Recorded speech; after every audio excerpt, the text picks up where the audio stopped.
আসসালামু আলাইকুম বন্ধুগণ, আপনারা সবাই কেমন আছেন? আশা করি ভালোই আছেন। তো বন্ধুগণ, আজকে একটি গুরুত্বপূর্ণ ভিডিও নিয়ে হাজির হয়েছি। আশা করছি যে ভিডিওটি সবাই দেখবেন।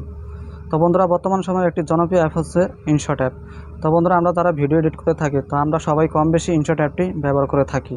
তো বন্ধুরা, ইনশট অ্যাপ যখন আপনারা ব্যবহার করে থাকেন তখন নানান সমস্যা দেখা দিতে পারে। হয়তো ইনশটের অনেকগুলো অপশন খুঁজে পান না, বা ইনশট অ্যাপটি হ্যাং করে, স্লো করে। 1 মিনিটের একটা ভিডিও এডিট করে যদি সেভ দিতে চান তাহলে কিন্তু সময় লেগে যায় আধা ঘন্টা 1 ঘন্টা। তো বন্ধুরা, আরও নানান সমস্যা ইনশটে থাকতে পারে। তো বন্ধুরা, এই সকল সমস্যাগুলো কীভাবে সমাধান করবেন তা জানতে হলে আজকের ভিডিওটি সম্পূর্ণভাবে দেখবেন। তো বন্ধুরা, ভিডিও শুরু করার আগে আপনাদের কাছে একটি রিকোয়েস্ট, যারা আমার চ্যানেলে নতুন এসেছেন, এখনও সাবস্ক্রাইব করেননি, তারা নিচে লাল বাটনে ক্লিক করে সাবস্ক্রাইব করে দেবেন এবং পাশে থাকা বেল বাটনে ক্লিক করে অল সিলেক্ট করে দেবেন।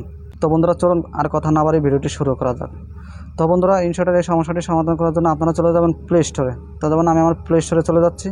তো এই যে প্লে স্টোরে ক্লিক করে দিলাম। তো এখন এই যে এখানে প্লে স্টোরের সার্চ বক্সে ইনশট লিখে সার্চ করবেন। তো যেমন আমি ইনশট লিখে সার্চ করে দিচ্ছি। তো আপনারা দেখতে পাচ্ছেন এই যে ইনশট অ্যাপটি কিন্তু আমার কাছে চলে এসেছে। এই যে আমার ইনশট অ্যাপটি। তো এই যে আমার ইনশট অ্যাপের ডানে ওপেন লেখা আসছে। তো বন্ধুরা, আপনাদের কিন্তু ওপেন লেখা আসবে না, আপডেট লেখা আসবে।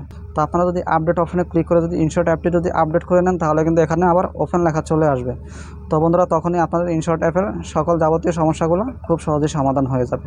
তো বন্ধুরা, আশা করি যে ভিডিওটি আপনারা বুঝতে পেরেছেন এবং এভাবে খুব শীঘ্রই খুব সহজেই আপনারা ইনশট অ্যাপের যাবতীয় সকল সমস্যা সমাধান করতে পারবেন। তো বন্ধুরা, এই ছিল আজকের এই ভিডিও। এই ধরনের ভিডিও পেতে হলে আমাদের চ্যানেলটি সাবস্ক্রাইব করে আমাদের পাশেই থাকবেন। তো আজকের ভিডিও এই পর্যন্তই। দেখা হবে পরবর্তী নতুন কোনো ভিডিওতে। সেই পর্যন্ত সবাই ভালো থাকবেন, সুস্থ থাকবেন। আসসালামু আলাইকুম।